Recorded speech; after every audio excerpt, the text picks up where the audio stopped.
आज यह पावन लीला भगवान ने संपन्न की। भक्तों, आज ऐसी अद्भुत छवि, ऐसी अद्भुत घड़ी अब नजदीक आ रही है। उधर महाराज कंस को अपने काल का भय था। महाराज कंस ने मन में प्रयत्न कर लिया कि भैया मेरा काल ना जाने कहां उत्पन्न हो गया। अपने काल से इतना भय था कि उसी समय भक्तों देखिए, ब्रिज में बड़े बड़े दैत्य भेजे, जो भेजे लौट कर आए नहीं। आज मन में प्रण ले लिया कि भैया मैं अपने घर में एक इतनी बड़ी सभा का आयोजन करता हूँ, कुश्ती का आयोजन करता हूँ, दूर दूर से बच्चों को बुलाऊंगा और बच्चों को यही मार दूंगा। तुरंत दूर दूर से बच्चों को बुलाया गया। अक्रूर जी से कहा गया, अक्रूर जी जाओ ब्रिज में जाओ, और ब्रिज में जा करके वहां नंद बाबा के भवन में भी जाना। वहां जाकर के जितने नन्हे नन्हे बालक हैं सबको आमंत्रित कर दो। आज भाई अक्रूर जी तुम सीधे ब्रिज की ओर आ गए। भक्तों, जैसे ही ब्रिज में आए, ब्रिज में आने के पश्चात आधे रास्ते में कन्हैया मिल गए। कन्हैया को बताया कि महाराज कंस ने बहुत बड़ी कुश्ती का आयोजन रखा है। बोले तुम्हें उस कुश्ती में आना है। कन्हैया ने कहा मैं अपने माता पिता का आज्ञा का पालन करता हूँ, एक बार मेरे माता पिता से पूछ लो, मैं अवश्य आऊंगा। अक्रूर जी आज माता पिता के पास आए, पूछा कन्हैया को लेकर जा रहा हूँ। अरे माता पिता ने नहीं जाने दिया। माता पिता ने कहा नहीं। बोले हम अपने पुत्र को कैसे भेज सकते हैं।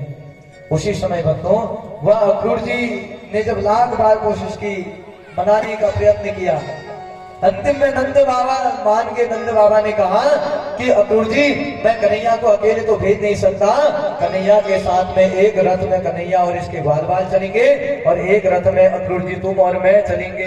बोले मैं भी आऊंगा अपने बालक के साथ। आज भक्तों सुंदर रथ सजाया गया, इतना सुंदर रथ का निर्माण हुआ, रथ पुष्पों से सुशोभित किया गया। उसी समय जब पुष्पों से सुशोभित किया, कन्हैया रथ में बैठे ग्वाल बालों के साथ में, एक रथ में अक्रूर जी। आज कन्हैया वृंदावन से कहा जा रहे थे, मथुरा की ओर जा रहे थे। भैया वो गोपियों के हृदय ने जान लिया था। बोले कन्हैया जा तो रहे हैं लेकिन लौट करके लगता है अब नहीं आएंगे। अरे गोपियां आंसू बहाने लग गई, गोपियां रथ के आगे लेट गई। ऐसा अद्भुत क्षण, रथ के आगे लेट करके अश्रुपात कर रही है।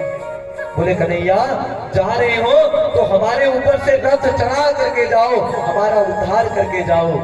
गोपियां बड़ा सुंदर गोपी गीत के माध्यम से गाती हैं, बड़ा सुंदर भाव है। जयति तेधिकम जन्मना व्रज श्रयत इंदिरा शाश्वतात्रये दयित दृश्यता दीक्षुतावका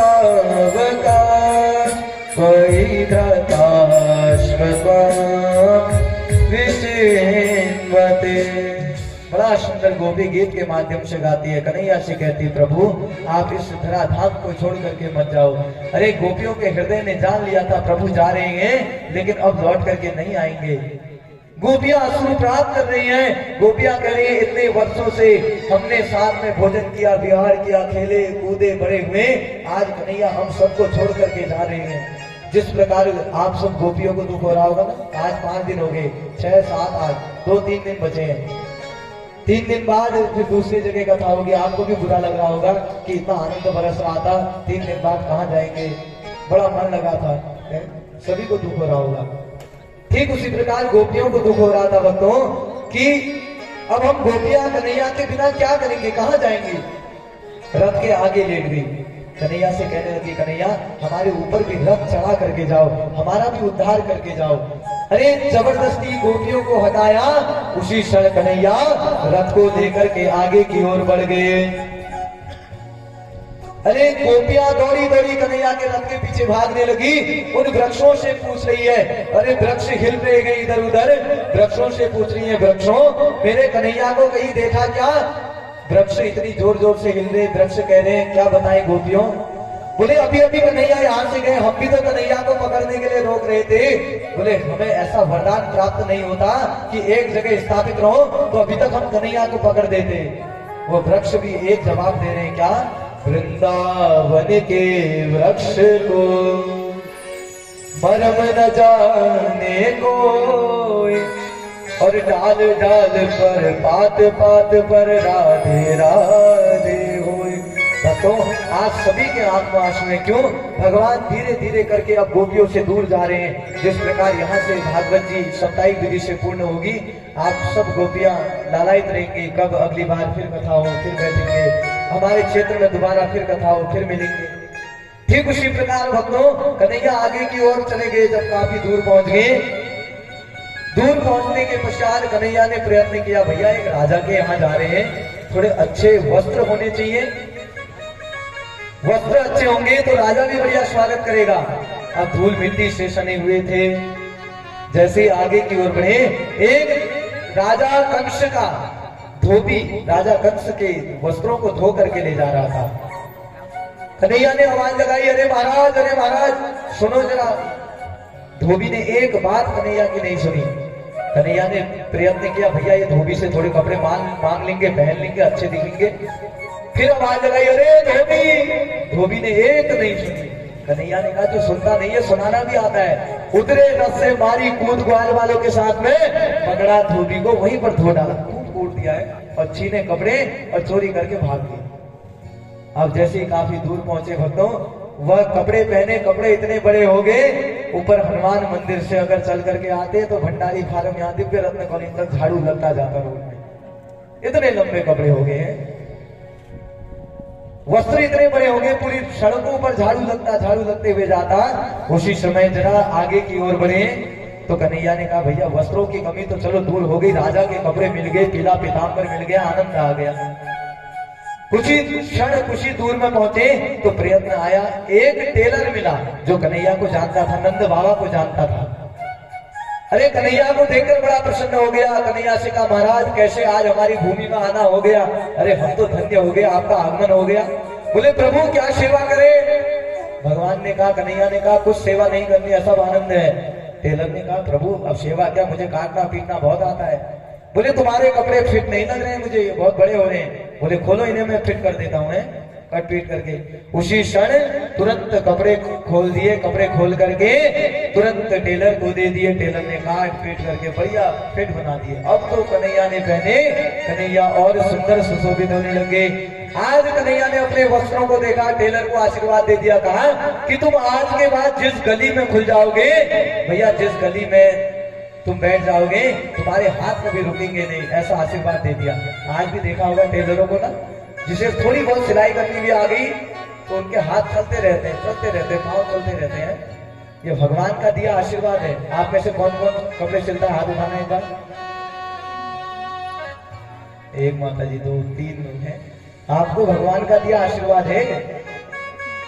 भगवान ने आशीर्वाद दिया, बोले कमी नहीं होगी वस्त्रों की, खूब कपड़े आएंगे, तुम सिलते रहना, बस खूब आशीर्वाद है, खूब फलो फूलो। ठीक उसी प्रकार इतना कहते हुए भगवान आगे की ओर बड़े, कपड़ों की कमी दूर। अब माला की कमी, भगवान ने कहा भैया माला भी होनी चाहिए। आगे वैजंती के दाने देखे, तोड़ करके सुंदर माला धारण कर ली। बोले कृष्ण कन्हैया लाल की जय। अब माला भी होगी, माला की कमी दूर। अब जैसे ही कुछ ही दूर में पहुंचे, कन्हैया ने कहा भैया थोड़ा एक आध पगड़ी अगली हो जाती तो और आनंद आ जाता, मस्तक पर चंदन होता और आनंद आ जाता। बोले थोड़ा चंदन और मिलता तो फिर तो हम राजा ही लगते, रथ में बैठ कर गए। महाराज कंस की एक दासी थी, एक बुढ़िया, जिसकी पीठ पर कुबर था। कुबर उसे कहते हैं, आपने कछुए की पीठ देखी होगी पहाड़ जैसा, ऐसी ही उसकी पीठ पर भी था। जीवन पर्यंत वह महाराज कंस के यहाँ खूब सुंदर तरीके से चंदन घिस कर के ले जाती थी। महाराज कंस उसे लगाते थे, तो आज भी वह चंदन घिस करके ले जा रही थी। जीवन पर्यंत लोग उसे कहते थे कुबड़ी बुढ़िया। क्या कहते थे? कुबड़ी बुढ़िया। किसी ने अच्छी बुढ़िया नहीं कहा, किसी ने आमा बुबू कुछ नहीं, हर आदमी यही कहता भैया कुबड़ी बुढ़िया है। अब वो कुबर नाम सुनकर के इतना परेशान हो चुकी थी कि भैया प्रभु आपके बनाई मैं हूँ, आपने मुझे भेजा है, प्रभु मुझे ये सांसारिक लोग परेशान करते, कुबड़ी बुढ़िया कह के अपने आप को कोसती थी। आज वो चंदन खिंच करके ले जा रही थी। भगवान उसकी अलौकिक छवि को समझ गए। भगवान ने आवाज लगाई, अरे सुंदरी। दोबारा आवाज लगाई, उसने कहा मुझसे थोड़ी सुंदरी कह रहे हैं, दोबारा आवाज लगाई, अरे सुंदरी इधर उधर क्या देखते हो, तुम ही तो सबसे बड़े सुंदर हो। वो बड़ी बुढ़िया ने कहा, प्रभु आज तक सुंदर किसी ने कहा नहीं, आज प्रथम बार अगर सुंदर किसी ने कहा है तो वो कौन है, आप हैं। और दौड़ी दौड़ी आई, प्रभु से कहा, प्रभु क्या सेवा करूं। बोले मैं बहुत प्रसन्न हूँ, आज मुझे सुंदरी कहा है किसी ने, वो आप हैं। जीवन पर्यंत को बड़ी बुढ़िया कहा लोगों ने, प्रभु क्या सेवा की जाए। प्रभु सेवा करने को कुछ नहीं है, ये चंदन है, थोड़ा मस्तक पर लगा लेंगे तो मेरे भाग्य उदय हो जाएंगे। भगवान ने मन ही मन कहा, बोले सुंदरी कहा किस लिए, इसलिए तो कहा चंदन के लिए। पकड़ा चंदन और पकड़ करके अपने मस्तक पर धारण कर लिया। बोले कृष्ण कन्हैया लाल की जय। वह चंदन को लगा करके आज तो राजा दिख रहे हैं भगवान। अब जरा आगे बढ़े, भगवान ने कहा एक मुकुट भी हो जाए। आगे मोर पंख गिरे हुए मिले, भगवान ने बाधा एक ताना और यहाँ मोर पंख लगाया और सुंदर सुशोभित होने लगे। अब सब चीज की कमी दूर हो गई। उसी क्षण वो चमत्कार मथुरा पहुंचने वाले थे। मथुरा वासियों ने देखा कि इतने अलौकिक सुंदर से बालक यहाँ आ रहे हैं। मथुरा वासी कह रहे हैं ऐसा लग रहा है प्रभु श्री राम का आगमन आज हमारे मथुरा की पावन भूमि पर होने जा रहा है। और भैया अपने अपने छतों पर सब चढ़ गए, सुंदर पुष्पों की वर्षा करने लगे भगवान के ऊपर। भगवान का जब आगमन हुआ, कह रहे क्या, बोले आज तक जो अमंगल था आज ऐसा प्रतीत होता है कि हमारे मथुरा में मंगल ही मंगल हो जाएगा। और उसी समय बड़ा अद्भुत कह रहे क्या, मंगल भवन मंगल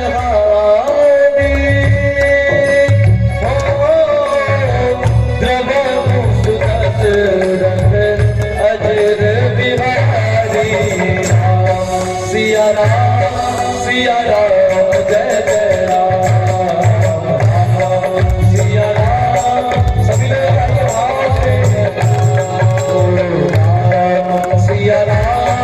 सिया राम जय जय राम, सिया राम जय जय राम। और वही मथुरावासी कह रहे हैं, बोले ऐसा लग रहा है प्रभु श्री राम जी आज हमारे उद्धार के लिए आ रहे हैं। और ऐसा लग रहा है प्रभु की कृपा हम सबके ऊपर हो गई है। और कह रहे हैं प्रभु की कृपा, प्रभु की कृपा है बहु सबका, कदम कमल सुफल